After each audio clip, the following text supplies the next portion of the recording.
Hi బెట్ట అందరికీ. ఈసారి బోనాల పండుగ ఏం మంచి గాలి పెట్ట మధ్యకు జీడిమెట్ల సాయిబాబా నగర్ అంటారు, భగత్ సింగ్ నగర్ అంటారు. ఏం మంచి గల ప్రతి సంవత్సరము పోతరాజులతోటి బ్యాండ్తోటి ఘనంగా పోతాం బెట్ట. ఎందుకంటే సగం గుడి పులుగొట్టి పెట్టిర్రు, ఇంకా సగం కట్టిరు బట్టి ఇంకా సగం అట్లనే ఆగిపోయింది.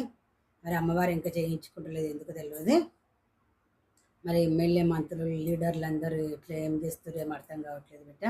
అయితే మళ్ళీసారి మంచి ఘనంగా జరగాలని దేవుడి దయతో పోషమ్మ ఎల్లమ్మతోటి 9 మంది గట్ట 7 మంది 9 మంది అక్కజల్ల వాళ్ళు దేవతలు వాళ్ళందరూ కృప దయ ఉంటే కూడా కావాలని కోరుకుంటున్నారు బిడ్డ. ఎందుకంటే ఇట్లా ఒక్కరం పోతే ఏం మంచిగా అనిపించదు బిడ్డ, అవునా కదా.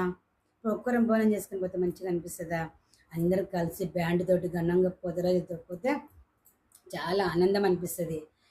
ఇంతకుముందు 2 సంవత్సరాలు పోతరాజు మా ఇంట్లోకి వచ్చేవాడు, వచ్చి కొబ్బరిగా కొట్టి పెట్టి అందరికి పోయేవాడు. ఈసారి అట్లా